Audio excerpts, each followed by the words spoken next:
In this session of Soul Care, we will answer, what is grief? Is grieving healthy? And then we will explore our Soul Care pro tip. Why do you need support?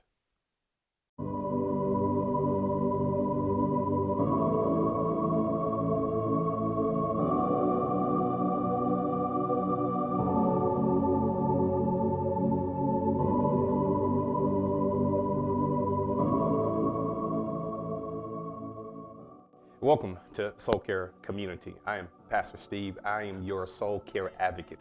I've spent the last 15 years researching and developing these soul care principles and practices personally in order to aid you in your journey to soul care. As your pastoral counselor, I utilize therapeutic interventions and theological principles to assist you in your soul care journey.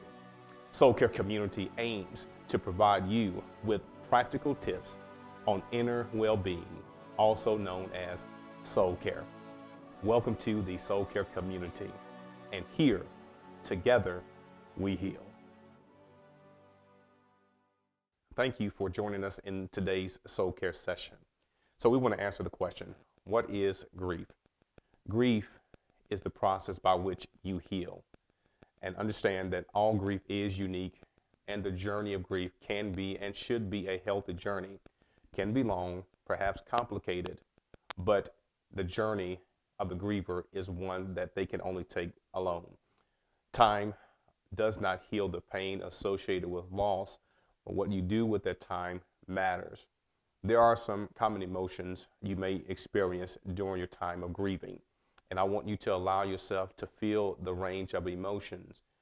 You might feel sorrow associated with tears, loneliness, and distress. Mourning is expressed by outward anger, physical fatigue, and sometimes the inability to share your feelings.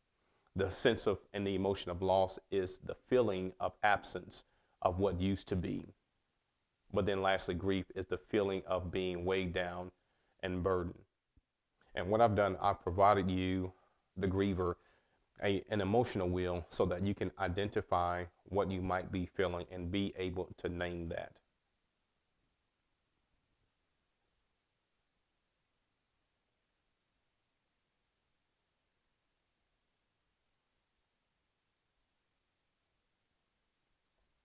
So when grieving, what should you expect?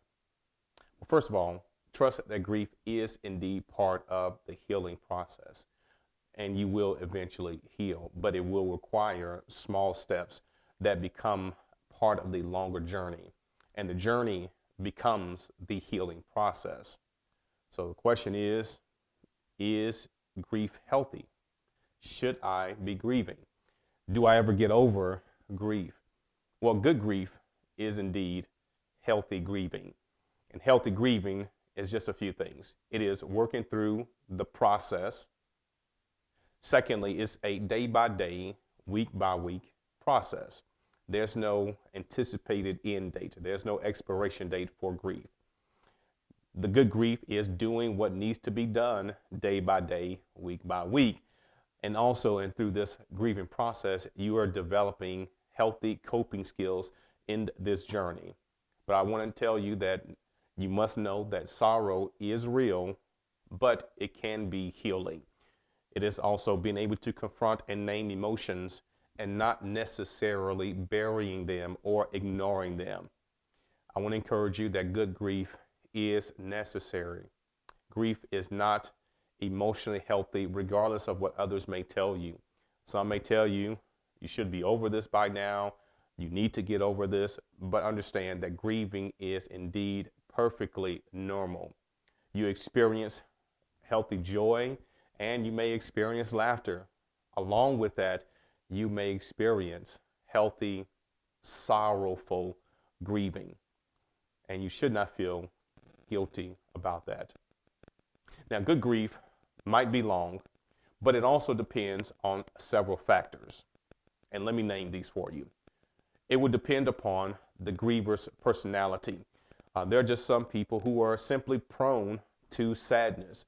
Therefore, that may complicate their grieving journey. But what needs to be considered is the type of loss. Was this a death of a loved one? Is it a job loss? Was it a relational breakup?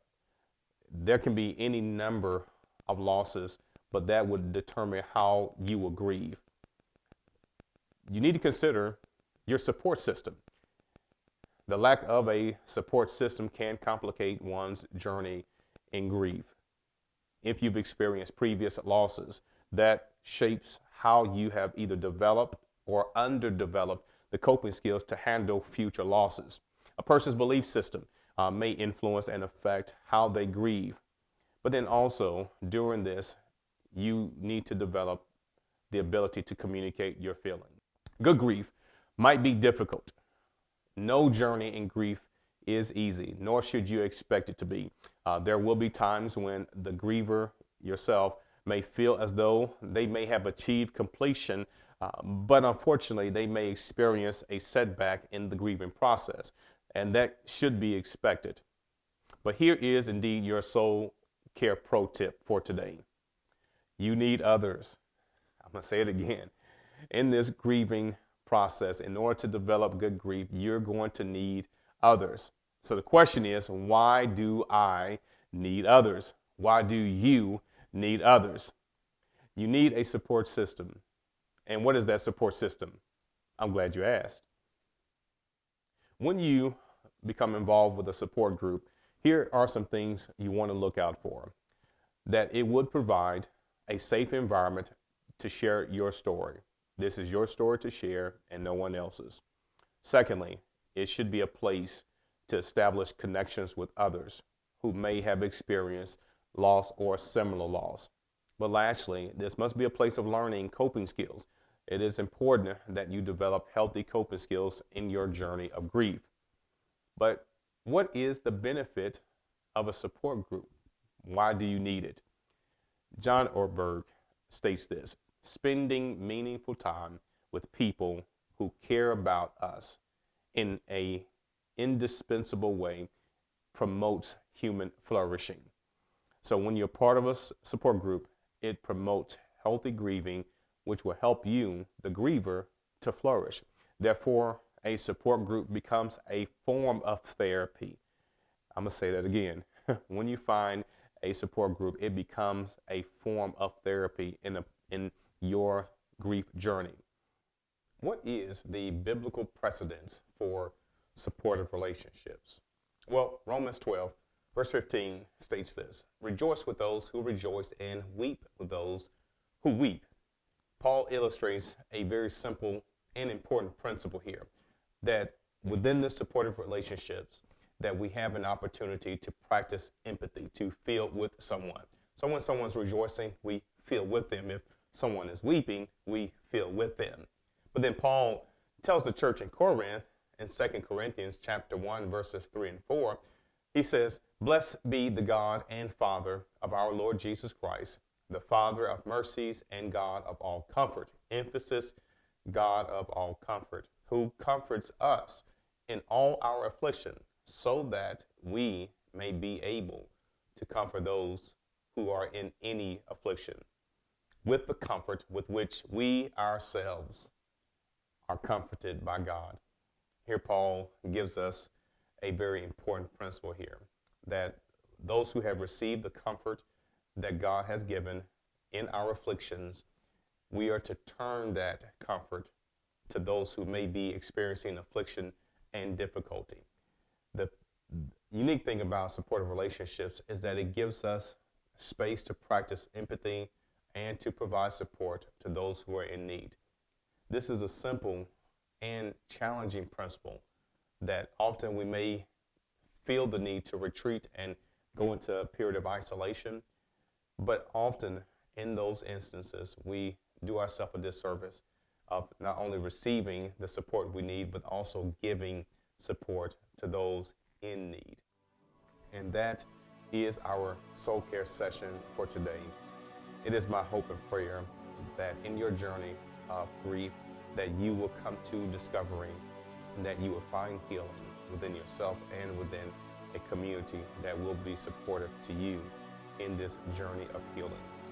I want to thank you again for tuning in to Soul Care Community. Talk again soon.